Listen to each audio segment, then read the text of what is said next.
എന്ത് വഅദ് പറയാനാണ്? വഅദ് നമ്മുടെ മുന്നിൽ ധാരാളമില്ലേ? നമ്മളെ കൂട്ടത്തിൽ എത്ര ആളുകൾ മരിച്ചുപോയി. ഞാൻ പറയട്ടെ, എന്റെ ഗുരുനാഥന്മാര് പലരും മരിച്ചുപോയി. അള്ളാഹു അവരുടെയൊക്കെ ഖബർ സന്തോഷത്തിലാകട്ടെ. എന്റെ ശിഷ്യന്മാര് പലരും മരിച്ചുപോയി. അള്ളാഹു അവരെ ഖബർ സന്തോഷത്തിലാകട്ടെ. നമ്മുടെ വഅദിന്റെ സദസ്സിൽ പങ്കെടുത്ത പലരും മരിച്ചുപോയി. സുബ്ഹാനല്ലാഹ്. ഞാനിങ്ങനെ ഓർക്കുകയാണ്, തെന്നല മാനുഹാജി വഅദിന്റെ സദസ്സിൽ എത്ര പ്രായമുള്ള സമയത്തും എങ്ങനെയെങ്കിലും വന്ന് മുന്നിലിരിക്കും, വഅദ് നന്നായി ശ്രദ്ധിക്കും. സുബ്ഹാനല്ലാഹ്. ഏത് നട്ടുച്ച വെയിലത്താണെങ്കിലും തണുപ്പിലാണെങ്കിലും വരും. അങ്ങനെ നമ്മുടെ വഅദ് കേട്ട എത്ര ആളുകൾ വിട്ടു പിരിഞ്ഞു പോയി. സുഹൃത്തുക്കളെ, കഫാബിൽ മൗതി മൗഇള. വേറെ ആരും നമുക്ക് വഅദ് പറഞ്ഞു തരേണ്ടതില്ല. നമ്മൾ കാണുന്ന മരണം തന്നെ നമുക്ക് വഅദായിട്ട് ധാരാളം മതിയല്ലോ. ഏറ്റവും വലിയ വഅദ് അത് മരണം തന്നെയല്ലേ? നമ്മുടെ മുന്നിൽ വെച്ച് പലരും മരിച്ചു പോയില്ലേ? ആ മരണം നമുക്കും സംഭവിക്കാനുണ്ടല്ലോ. അതിന്റെ ഡേറ്റ് പറയാനൊക്കുമോ? ഒരാൾക്കും പറയാനൊക്കൂല. ഞാൻ ജനിച്ചത് ഞാൻ നിശ്ചയിച്ച ഡേറ്റിലല്ല, എന്റെ മരണവും ഞാൻ നിശ്ചയിക്കുന്ന ഡേറ്റിലല്ല. അങ്ങനെ വരുമ്പോൾ ഏത് സമയത്തും മരണമാകാമല്ലോ. അതുകൊണ്ട് ഞാൻ കുറെ കഴിഞ്ഞ് വയസ്സായിട്ട് എനിക്കൊന്ന് നന്നാകാം, വയസ്സായിട്ട് എനിക്ക് സുന്നത്ത് നിസ്കാരം തുടങ്ങാം, വയസ്സായിട്ട് എനിക്കതാ മദ്യപാനം നിർത്താം, വയസ്സായിട്ട് അതാ അന്യപെണ്ണിനെ ചാറ്റ് ചെയ്യുന്നതൊക്കെ ഒഴിവാക്കാം, വയസ്സായതിനു ശേഷം പിന്നെ കള്ളത്തരൊന്നും പറയാതെ നേര് പറയാം, വയസ്സായതിനു ശേഷം എനിക്ക് അതാ മുസ്ലിം ജമാഅത്തിൽ പ്രവർത്തിക്കാം, SSFന് ഞാനില്ല, SYSന് ഞാനില്ല. അങ്ങനെ ചിന്തിക്കാൻ വകുപ്പുണ്ടോ യുവാക്കളെ?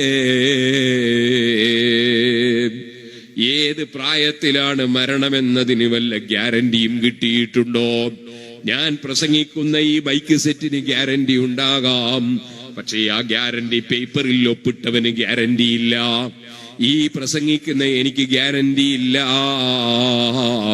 അങ്ങനെ വരുമ്പോൾ നമ്മളൊന്ന് ശുദ്ധിയാകണ്ടേ, ഒന്ന് വൃത്തിയാകണ്ടേ? ആ വൃത്തിയാകല പറഞ്ഞത് من عين قادم تلأت من المحارم والزمح يتندمي. ഖേദം പ്രകടിപ്പിച്ചുകൊണ്ട് പരിശുദ്ധ ഖുർആൻ ഓതി കരയുക, സ്വലാത്ത് ചൊല്ലി ദുആ ചെയ്ത് കരയുക, പടച്ചവനോട് മാപ്പ് ചോദിച്ച് കരയുക. അത് റബ്ബിന്റെ പൊരുത്തത്തിന് വേണ്ടിയാകണം. നമ്മൾ മൗലിദ് ഓതുമ്പോ, നമ്മൾ റാത്തീബ് ചൊല്ലുമ്പോ, നമ്മൾ പ്രസംഗം നടത്തുമ്പോ, നമ്മൾ ക്ലാസ് എടുക്കുമ്പോ, നമ്മൾ സംഘടനാ പ്രവർത്തനം നടത്തുമ്പോ, നമ്മളതാ സ്ഥാപനങ്ങൾ പടുത്തുയർത്തുമ്പോ, നമ്മളെ എന്ത് നല്ല കാര്യം ചെയ്യുമ്പോഴും അല്ലാഹുവിന്റെ പൊരുത്തം മാത്രം ലക്ഷ്യം വെച്ചുകൊണ്ടാകണം. വമാ ഉമിറൂ ഇല്ലാ ലിയഅ്ബുദുല്ലാഹ മുഖ്ലിസീന ലഹുദ്ദീൻ.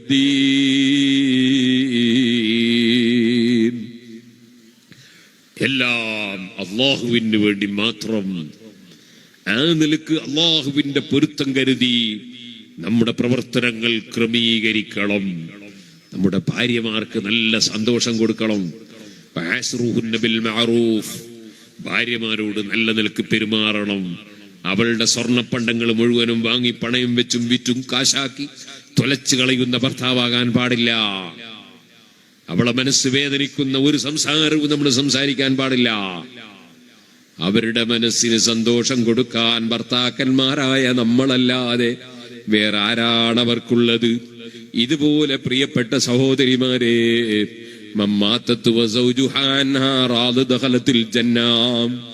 അതെ, ആ സ്ത്രീ സ്വർഗത്തിൽ കടന്നു.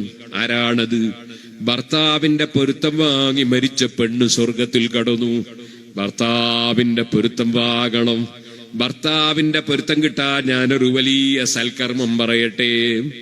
ഭർത്താവിന്റെ ബാപ്പക്ക് സുഖമില്ല, ഭർത്താവിന്റെ ഉമ്മക്കിപ്പോൾ ആരോഗ്യമില്ല.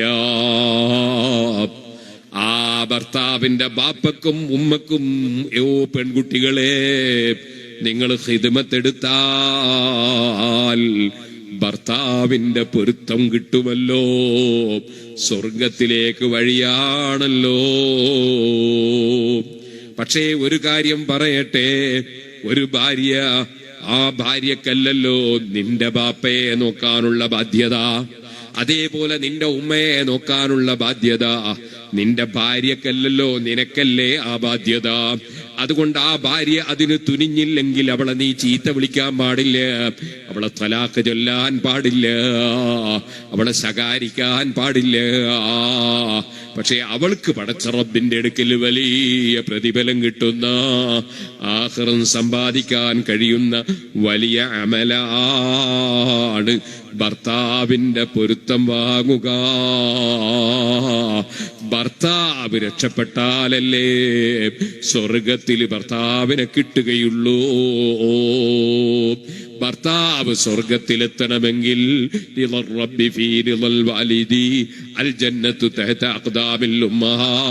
എത്ര എത്ര ഹദീസുകളാണ്. ഉമ്മാന്റെ പൊരുത്തമില്ലാതെ മകന് സ്വർഗമില്ല, ബാപ്പാന്റെ പൊരുത്തമില്ലാതെ അള്ളാന്റെ പൊരുത്തമില്ല. നിന്റെ ഭർത്താവിന് ഇവിടെ തന്നെ വീട്ടിലിരുന്നിട്ട് ബാപ്പ ഉമ്മയുടെ ഖിദ്മത്തിന് നിന്നാൽ നിനക്ക് ഭക്ഷണമുണ്ടാക്കാൻ തൊഴിലിന് പോകണ്ടേ, ബിസിനസ്സിന് പോകണ്ടേ, നിന്റെ മക്കളെ പോറ്റണ്ടേ. അപ്പോൾ വീട്ടിലിരുന്ന് ബാപ്പ ഉമ്മാനെ നോക്കാൻ ബാപ്പ അതാ സ്വന്തം ഭർത്താവിന് കഴിയുന്നില്ല. ആ ഭർത്താവിനെ സ്നേഹിച്ച് ഭർത്താവിന്റെ പൊരുത്തം ലക്ഷ്യം വെച്ച് അതിന്റെ പുറമേ വയസ്സുള്ളവരുടെ പൊരുത്തം, വിഷമമുള്ളവരുടെ പൊരുത്തം, അന ഇന്ദൽ മുങ്കസിറത്തി ഖുലൂബുഹും, മനസ്സ് പൊട്ടിയവരുടെ അടുക്കലാണ് ഞാനെന്നല്ല പറഞ്ഞില്ലേ. ആ ഭർത്താവിന്റെ പ്രായമുള്ള ഉമ്മാനെ നല്ല ശുശ്രൂഷ നടത്തുമ്പോ ആ ഭാര്യ, മകന്റെ ഭാര്യക്ക് ആ ഭർത്താവിന്റെ ഉമ്മയുടെ പൊരുത്തം കിട്ടിയാൽ, ബാപ്പന്റെ പൊരുത്തം കിട്ടിയാൽ അത് വലിയ സമ്പാദ്യമല്ലേ. നിങ്ങൾ കണ്ടില്ലേ, സ്വർഗത്തിലാണെന്ന് ഉറപ്പുള്ള ആളല്ലേ ഉമർ ഇബ്നുൽ ഖത്താബ്.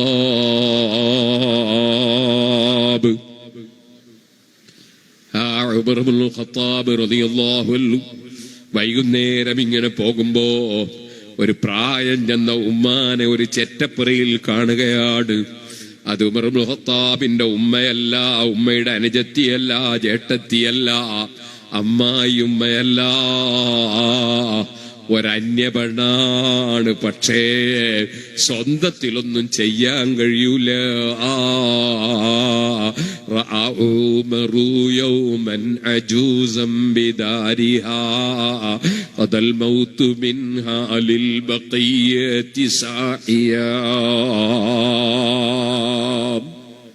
قال أواسيها وأقضي أمورها وقد عادمت في المسلمين مواسيا. ഉമർ ഇബ്നുൽ ഖത്താബ് തങ്ങൾ പറയുന്നത് എന്താണ്? ആരും ശുശ്രൂഷിക്കാനില്ലാത്ത ഈ ഉമ്മ, ഈ ഉമ്മക്ക് വേണ്ട ശുശ്രൂഷ ചെയ്യാൻ ഞാൻ തയ്യാറാണ്. വസ്ത്രം അലക്കി കൊടുക്കാൻ, ഭക്ഷണം പാകം ചെയ്തു കൊടുക്കാൻ, ഉമ്മ തുപ്പിവെച്ച കോളാമ്പി വൃത്തിയാക്കാൻ, ഉമ്മയുടെ ചൊറ്റപ്പൊര അടിച്ചു വാരാൻ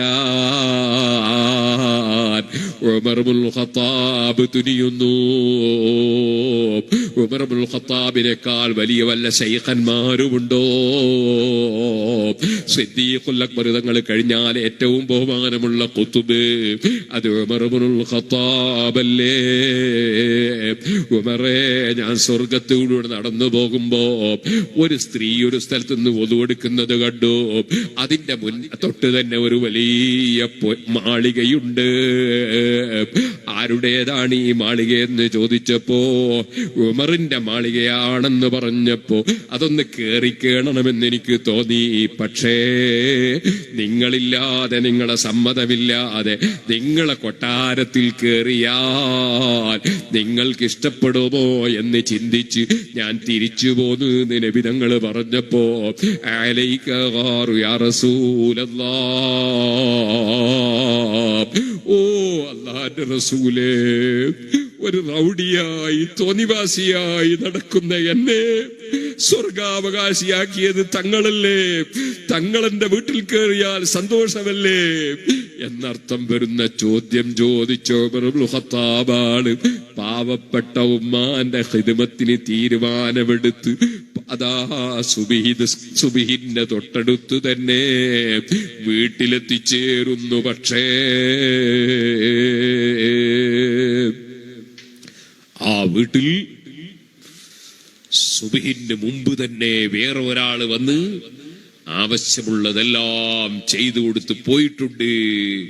ആ മഹാനെ ഒന്ന് എനിക്ക് കാണണം എന്നാണ് പിന്നെ ഉമർ ഇബ്നുൽ ഖത്താബിന്റെ ചിന്ത. സമയമില്ലാത്തതുകൊണ്ട് ഞാൻ ചുരുക്കി പറയാണ്. രാവിലെ വന്ന് കാത്തിരിക്കുകയാണ്. ആ മഹാനാരാണ്? ഇത്ര ഇഖ്ലാസുള്ള മഹാൻ, ആരും കാണാതെ പാതിരക്ക് വന്ന് ഈ ഉമ്മാമാക്ക് ഖിദ്മത്ത് കൊടുത്ത മഹാൻ. قال لها من كان في الحي سابقي ومن ذا الذي يبدو له ما بدا ليا. قالت كريم يعتري الدار سهرة ويجمع أستاتي ويرحم ما بيا. പാതിരാ സമയത്ത് വന്ന് എനിക്കെല്ലാം ചെയ്തു തരുന്ന ഒരാളുണ്ട്. എനിക്ക് ആളെ അറിയില്ല. ആ ആളെ കാണാൻ പിറ്റേ ദിവസം പാതിരക്ക് ഉമർ ഇബ്നുൽ ഖത്താബ് തങ്ങൾ വന്നപ്പോൾ കണ്ടതാരെയാണ്? സർവ്വലോകത്തുമുള്ള സർവ്വ ഔലിയാക്കളെയും നേതാവ്. ഫസഹാബിൽ ഫാറൂഖ് മാ കാന സാബിഖി സിവാക അബൂബക്കറിൻ വമാ കുന്തു റാദിയാ. സയ്യിദുനാ അബൂബക്കർ സിദ്ദീഖ് റളിയല്ലാഹു അൻഹു ആണ്. ഞാനിത് പറഞ്ഞത് എന്തിനാണ്? എന്റെ പ്രിയപ്പെട്ട യുവതികളെ, ഭർത്താവിന്റെ ഉമ്മക്ക് ഖിദ്മത്തെടുത്താൽ, ഭർത്താവിന്റെ ബാപ്പക്ക് ഖിദ്മത്തെടുത്താൽ, പിന്നെ നമ്മളെ സ്വന്തം ബാപ്പ ഉമ്മാനെ നോക്കിയാലുള്ളത് ഞാൻ പറയണ്ടല്ലോ. അത് വലിയ പവറാണ് റബ്ബിന്റെ അടുക്കൽ. ഉമർ ഇബ്നുൽ ഖത്താബ് തങ്ങളും സിദ്ദീഖ് റളിയല്ലാഹു അൻഹുവും ഒക്കെ അന്യരായ, അതേ കിളവിയായ, ഒന്നും ചെയ്യാൻ കഴിയാത്ത വാർദ്ധക്യമുള്ള അജൂസിന് ഖിദ്മത്തെടുത്തതാണ് കേട്ടോ. നല്ല ചിന്തകൾ വേണം, നല്ലവരായി ജീവിക്കണം, വന്നുപോയ തെറ്റുകളിൽ പടച്ചവനോട് മാപ്പ് ചോദിക്കണം.